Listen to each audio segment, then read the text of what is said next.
ಭಾರತದ ಆರ್ಥಿಕ ಪ್ರಗತಿಗೆ ವಿಜ್ಞಾನ ಮತ್ತು ತಂತ್ರಜ್ಞಾನವೇ ಅಡಿಪಾಯ. ವಿಜ್ಞಾನವು ಕೇವಲ ಪ್ರಯೋಗಾಲಯದ ಸಂಶೋಧನೆಗೆ ಸೀಮಿತವಾಗದೆ ಮಾರುಕಟ್ಟೆಯನ್ನು ತಲುಪಿ ಜನರ ಜೀವನದ ಮೇಲೆ ಪ್ರಭಾವ ಬೀರಬೇಕು ಎಂದು ಕೇಂದ್ರ ಸಚಿವ ಡಾ ಜಿತೇಂದ್ರ ಸಿಂಗ್ ಹೇಳಿದ್ದಾರೆ. ದೆಹಲಿಯಲ್ಲಿ ನಡೆದ ವಿಜ್ಞಾನ ಮತ್ತು ತಂತ್ರಜ್ಞಾನ ಇಲಾಖೆಯ 56ನೇ ಸಂಸ್ಥಾಪನಾ ದಿನಾಚರಣೆಯಲ್ಲಿ ಅವರು ಮಾತನಾಡಿದರು.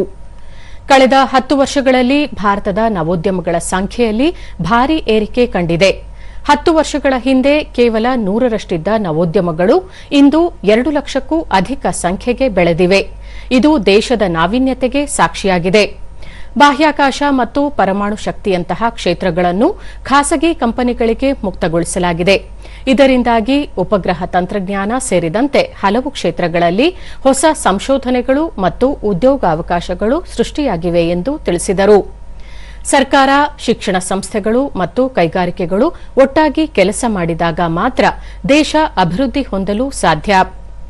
ಭಾರತವು ಇಂದು ಔಷಧಗಳಂತಹ ಪ್ರಮುಖ ಕ್ಷೇತ್ರಗಳಲ್ಲಿ ವಿದೇಶಿ ತಂತ್ರಜ್ಞಾನ ನೆಚ್ಚಿಕೊಳ್ಳದೆ ತನ್ನದೇ ಆದ ಸ್ವದೇಶಿ ತಂತ್ರಜ್ಞಾನವನ್ನು ಅಭಿವೃದ್ಧಿಪಡಿಸುತ್ತಿದೆ. ಜಾಗತಿಕ ಮಟ್ಟದಲ್ಲಿ ಭಾರತ ಸಂಶೋಧನಾ ಪ್ರಬಂಧಗಳ ಪ್ರಕಟಣೆಯಲ್ಲಿ ಭಾರತದ ಸ್ಥಾನ ಇಂದು ಜಾಗತಿಕ ಮಟ್ಟದಲ್ಲಿ ಗಟ್ಟಿಯಾಗಿದೆ. ಗುಣಮಟ್ಟದ ಸಂಶೋಧನೆಗಳಲ್ಲಿ ಭಾರತದ ಪಾಲು ಹೆಚ್ಚುತ್ತಿದೆ ಎಂದರು.